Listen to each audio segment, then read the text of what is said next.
Hi, thanks so much for joining in. I'm Alex Matthew and this is Your Money Matters on NDTV Profit, because for us at NDTV Profit, your money matters. It's really simple. We discuss everything related to money, not just your investments, but also your expenses on things like travel, luxury, and even health. On today's episode, I want to talk about something that often gets ignored. We stress about the interest that we earn on fixed deposits and other investments, but not enough about what we're paying to the bank. I want to get you to think about how you can stop banks from earning so much from you. And later on in the show, one of our lucky viewers will join in to discuss his most important financial goal, and my guest today will help him achieve that goal and to plan for it. Joining me today is Harshvardhan Rungta, Certified Financial Planner and the co-founder of Rungta Securities. Harsh, thanks so much for taking the time. My pleasure, Alex. It's always good to be in discussing personal finance with you. Yeah, and this is a brand new show. Thanks so much for being on the first episode. My pleasure. Entirely my pleasure. So, do you agree that people often don't entirely factor in the cost of interest? Absolutely. In fact, Alex, if you look at the situation right now, we would see people are judging the affordability of a product based on the quantum of EMI, not on the total cost of the product. Yes. Now, I'll give an example. I mean, we've seen so many people, upgrading their cars, right? Now, how do they judge what is the cost of the car that they need to buy with the EMI that they can afford? So say an individual says, I can afford say 35,000 rupees EMI. So they will look for an EMI equivalent to 35,000, nothing to do with the cost of the car. So if the EMI does not fit into a 3-year loan, they'll extend the loan to say 5 years. Right. But they'll keep the car, the cost of the car will be much higher than what they had originally anticipated. So what happens in this case? So initially you had a budget of say you would want to buy a car worth 15 lakhs. Yes. And for whatever reasons, the EMI fits into say 35,000. Now you walk into the showroom and you'll have a salesman telling you that, look, why are you looking at a 15 lakh car? Why don't I give you something which is say an upgraded version of this, which comes say about 20 lakhs. Now, if you were to compute the EMI over 3 years, it's certainly not going to be 35,000. Correct. So what do you do in that case? Now you say, okay, if you can afford 35,000, let me extend the loan period to 5 years. So you say, okay, fine, that suits, as long as I can pay 35,000 every month. But now in this bargain, you've actually increased your spend from 15 lakhs to 20 lakhs. Right. And the interest cost is significantly higher. Absolutely. Let me explain that to you with another very common example of a home loan. I mean, if buying a house has been on the wish list of almost every individual. Everybody, yeah. Now, if you were to use that as an example and you take the numbers out of that, so say suppose you're taking a loan of 1 crore, the tenure being 20 years, and your rate of interest is 9%. Sure. Your EMI in this context will come to about 90,000 rupees. Right. Now, you have to pay 90,000 rupees over 20 years. So that's 240 installments. Correct. The total outflow, 90,000 into 240, is 2 crores and 16 lakhs. Right. That's more than double. Yeah, against a loan of 1 crore. Yeah. So 1 crore is your principal that you've repaid, and 1 crore 16 lakhs is the interest that you're paying. So the cost of your house has become more than double. Yes. Okay, so I'm not saying do not buy a home loan, do not buy a house on loan. I'm not going to that. Just extrapolate this onto discretionary spends like a car or a holiday. We see people, taking loans for buying cars which are way beyond their means. We're seeing people going on holidays on EMIs. So I think if you were to compute the interest that you're paying for discretionary spends and depreciating assets like cars, so then you would possibly know what kind of impact you're having. So it's very, very misjudging for people to evaluate their spends based on the affordability of EMI. Are there good interest costs and bad interest costs? Yes, of course. So any product that is productive in nature, say for example, house. A house is something that you possibly live in. It could also very closely be related to investments. Sure.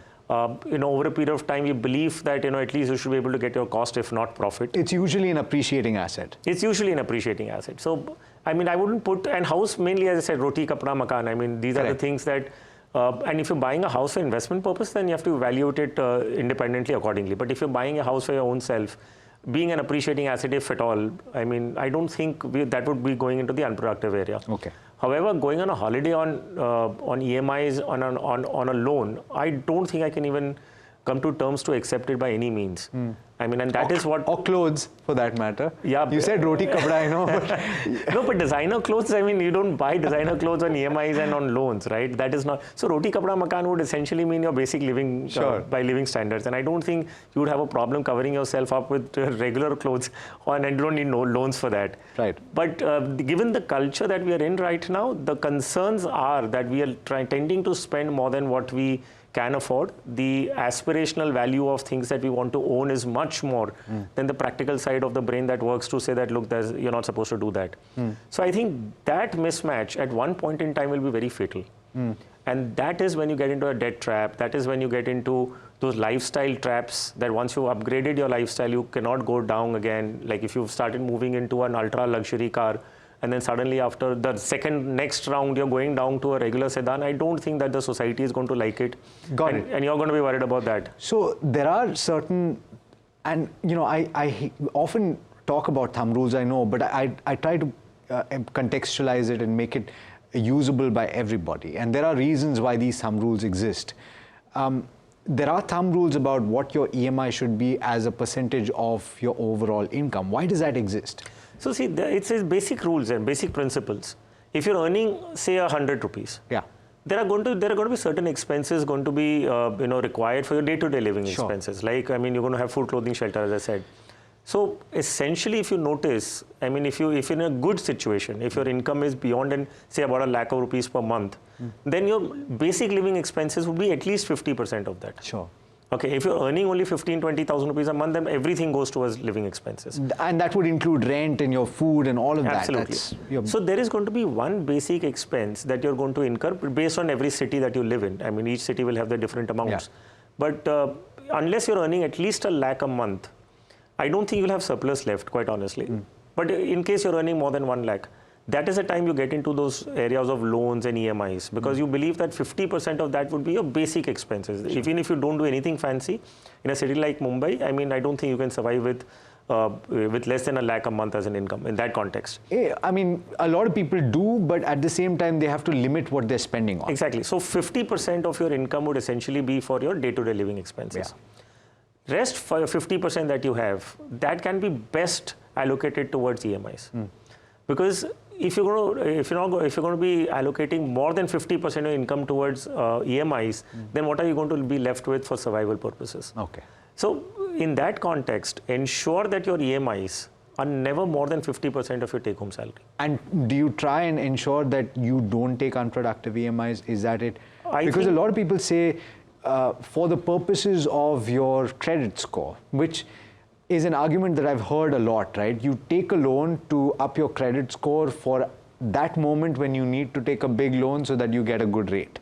I think that's a very foolish way of even trying to induce a person to take a loan, quite honestly. I mean, it's like telling a pure vegetarian that you need to have meat to have access to protein. I mean, I don't think it works like that. And you have a lot of options available to you. A lot of options. I mean, you could do just regular credit card transactions and you would possibly have a credit score there. Because it's always struck me as really odd that the banking system looks at somebody with no credit history as a bad borrower or potentially bad borrower because they don't have a history. From my perspective, somebody's not taken a loan because they've never needed it and they've managed their lives very well by apportioning and living within their means. Yeah. And they're perfectly fine. But a bank manager would say, hey, or a credit a reviewer would say, look, you don't have a credit history, so you're not going to get the best possible score. So, it's a bit unfortunate, but, being fair to the bankers as well, I mean, if there is no track record of you, there's no credit score, so you don't want to stick out your neck to say that, look, I'm the first one to take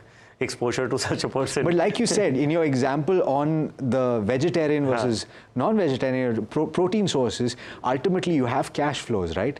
And your bank is going to judge your ability to pay based on cash flow. So there should be a way. And that argument is false. No, so this is fair. So exactly. Now coming to the GST, let me bring GST in. So all those self-employed individuals or small businesses, I mean, right now banks can evaluate their turnover based on the GST returns that they file. Yeah. So yes, there are multiple other sources. But that's an excuse if an individual gives, say that I'm taking a loan only to build a credit history. Sure. I don't think that is even holding any good stead in anybody's argument. So if you're fooling yourself by saying that, look, I'm taking a loan right now so that if I want to take a loan later on, I will have a credit history. No, I think don't even get into that zone. And the kind of loans that people get into, therefore, are your relatively smaller ticket loans. Your credit card, of course, they get into credit card spends. Hopefully, people are not getting into credit card debt. What are the big no-nos? Personal debt, unsecured, and credit card debt. Would you say that big no-nos? Absolutely. So begin with, to roll over a credit card outstanding is one of the most unproductive, or a most I would say a biggest mistake that a person could do is to roll over your credit card outstandings, because that entails a interest of almost 30 to 40%. Yes. So you don't want to pay that kind of and then again the credit history gets negatively impacted. Okay, so that's one that you avoid by all means. The other is the personal loans and the unsecured loans, because they come at a higher interest rate.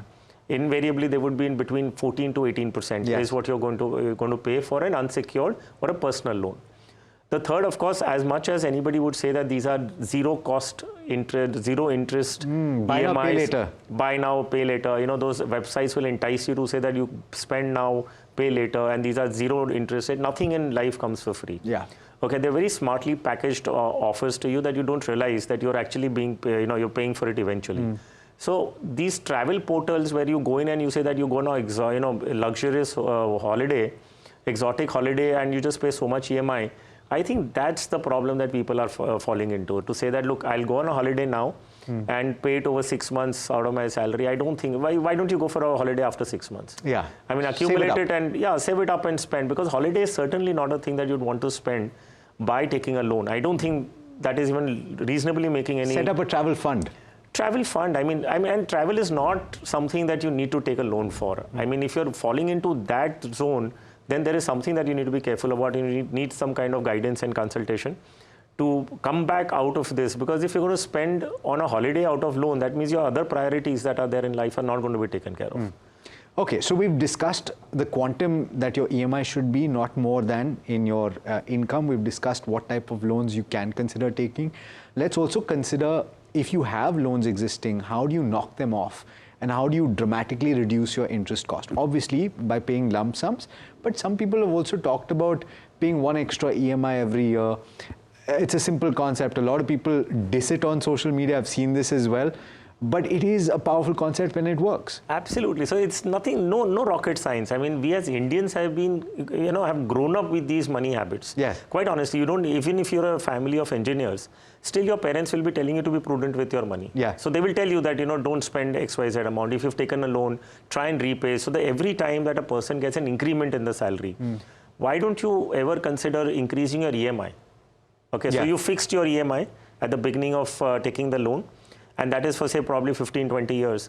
Why don't you go back to your banker and say, look, I want to increase my EMI by 10%. So bankers are not going to thank me for saying this, but a lot of them will say, increase your tenure and not your EMI, because over the course of a longer tenure, your interest cost goes up. Absolutely. So the bank earns more. We just discussed this. Exactly. Over a period of 20 years on a loan of 1 crore, you're paying 1 crore 16 lakhs as interest. Yeah. So obviously, you're paying more than the principal that you borrowed. So you'll need to go back to the bank and say, look, I want to increase my EMI by 10%. Let the interest rate be constant. I mean, the tenor be constant. Let me just increase my EMI. The other concept very popularly is that instead of 12 EMIs in a year, you pay 13 EMIs. Yes. Because you get a bonus, you get a performance-linked incentive, you get those lump sums. So just go and just prepay one additional EMI every year. You see the magic when their tenure reduces considerably by just one additional EMI. Or additionally, when the interest rates are going to fall, and then an offer comes from the bank saying that, look, hey, the interest rate has fallen. Do you want to reduce your EMI? No, you keep your EMI constant.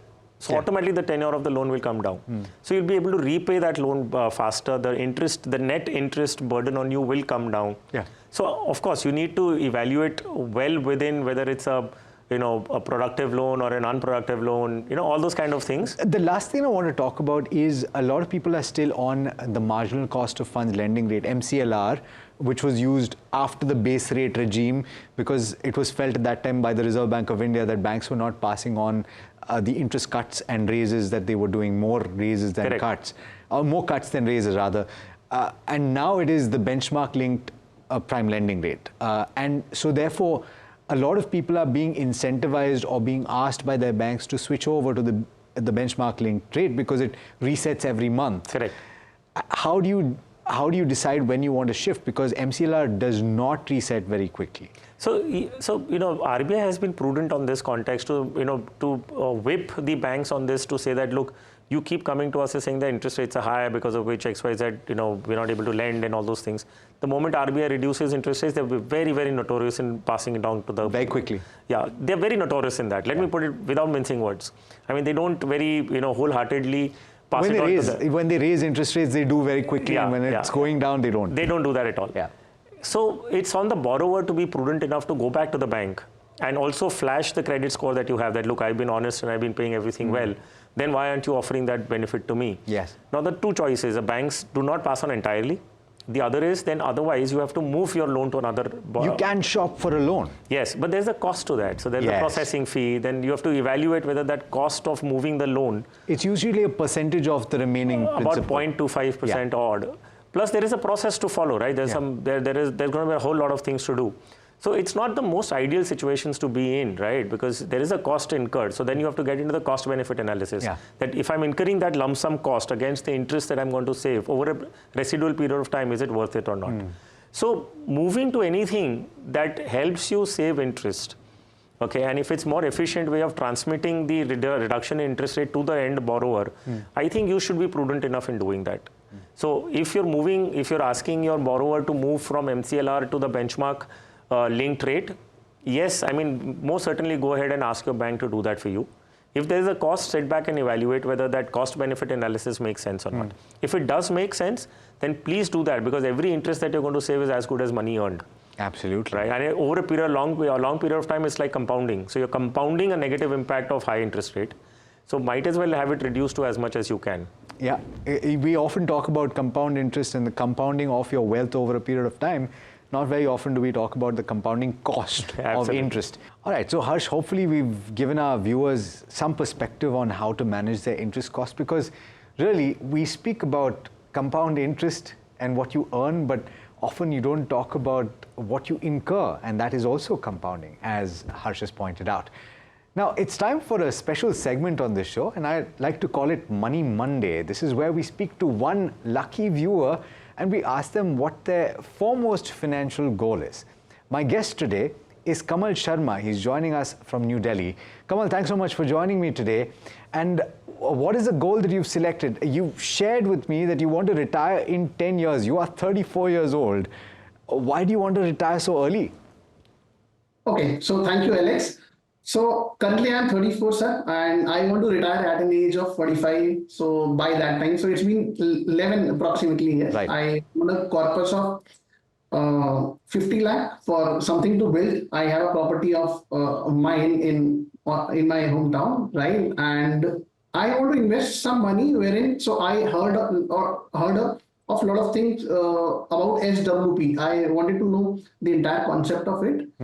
And if I can invest some money for 11 years so that I can get a lakh or 1.25 lakh every month for managing my expenses. So that's what the idea is. Okay, so Harsh is going to help you out, and please know that over the course of the next few minutes, the stage is set for you to ask as many questions to Harsh as possible. I'm just going to lay the context and then open it up. So you were 34, your goal is to retire in 11 years at the age of 45. You are married, your wife is also earning an income. Your monthly income is 2 lakh rupees, your expenses stand at 1.25 lakh rupees, and your monthly investments are at 55,000 rupees. You're currently investing in mutual funds as well as in the Sukanya Samriddhi scheme and the voluntary provident fund. So you're upping the amount that you put in the provident fund every month. The Provident Fund corpus currently stands at 15 lakh, savings account is 1 lakh, mutual funds is 5.5 lakh rupees. You live in your own flat and your current liabilities stand at a 39 lakh home loan, a vehicle loan of 6.5 lakh and a personal loan of 1 lakh. So I've set the context. Harsh, over to you. Yeah, hi Kamal. Very quickly, if I just do some basic calculations, okay, because you mentioned that you want to retire at the age of 45. And so there is going to be required, and you said you need every month about 1.25 lakhs, the amount that you're spending today. So if I just do some basic calculation, assuming a 7% inflation, So that 1.25 lakhs, we are taking it adjusted to inflation at the age of 45, and thereafter, I'm taking a life expectancy of approximately 80 years. So what I'm only trying to do by this exercise is to ensure that you have a cash flow up till your age of 80. Okay? Okay. And if you were to look at, as I said, the monthly expense of 1.25 lakhs, you'll require approximately 10 crores at your age of 45. Okay? If you can accumulate that corpus of 10 crores by the age of 45, that means that you can look at retirement, assuming that you'll get an inflation adjusted cash flow of 1.25 lakhs every month up to your age of 80. At 80, the entire corpus will exhaust. Okay, so you'll not be left with anything at your age of 80. Now, to accumulate this corpus over a period of 11 years, if I assume an investment return of approximately 12%, every month you will have to contribute about 3.6 lakh rupees. So wherein you're currently investing approximately 50 to 60,000 per month, this per month investment goes up and goes up to 3.6 lakhs per month. I'm curious about what you think, Kamal. When Harsh says 10 crore is what you need to set aside over the next 11 years, is that a number that you had contemplated? No, 10 crore is way beyond my expectation. But at the same time, you said 80 years of age, sir. I don't think so we'll be able to live up to that. Considering we are staying in Delhi and Delhi is so polluted, going by the trend, we're gonna die by 65. So that's what I am aiming. I'll be alive till 65. So that's how I'm calculating. But okay, Kamal. So down the line 20 years, if I start from 45, so if you can calculate that and probably tell me then. Okay, so that's a fair point. But here's my question to you, Kamal. Yeah. You're aiming for 65, Right. but assuming that there are a lot of technological changes and we move towards cleaner energy and various other things take place, which we don't know right now, right? Okay. What if your life expectancy is not 65 and is actually 80? At that stage, you're not going to have the ability to say, hey, I need more money, right? Because you're not going to be able to go back to work. Is that not difficult? So Alex, in that case, I'll increase my retirement life. I'll take retirement at the age of 50, or I'll probably go up to 55 in that case. So you'd be willing to stretch. Okay, Harsh, I think that is what you're talking about. Yeah, yes. So in fact, Kamal, I also want to highlight this point. So while you mentioned that you don't see yourself living beyond 65, I wish and I pray to God that you have a long life. I mean, you should not think of it in that direction. But nevertheless, from a planning standpoint, when you plan for things, plan as if you're going to live forever. So in case you were to live, as Alex said, that you go beyond 65, then what are you going to do at that point in time? It's always good to have a provision up to age 80. And in case something happens earlier, then fine, then you got something left for your family to inherit in that case. Imagine a situation that in this case, I'm even more concerned, given the advancement in medical sciences, given an advancement of technology in that context that doctors don't let you die. They'll put you on ventilator till the time they can. So imagine a situation where you go beyond 80. So I was worried about a question you would throw at me saying that, hey, this is only till 80. What if I live beyond 80? So you pleasantly surprised me, at least in that context, to say that 80 is way beyond your expectation. But anyways, now since you also mentioned that you're willing to extend your retirement age, so I did another set of calculation for you too, which brings things within the comfort levels.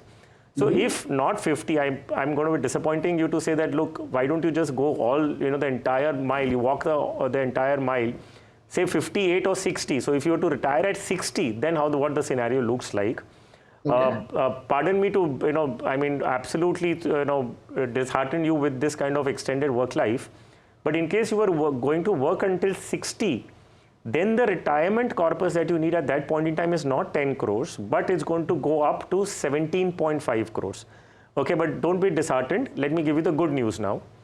Now, to accumulate this 17.5 crores every month in place of 3.6 lakhs, which was the earlier case, you need to now only put 83,000 rupees per month up till your age of 60 to accumulate 17.5 crores.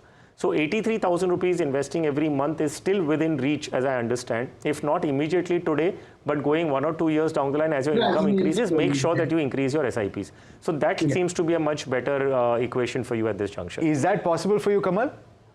No, no, definitely. Down the line, 1 or 2 years, that is I mean, possible. I can manage that.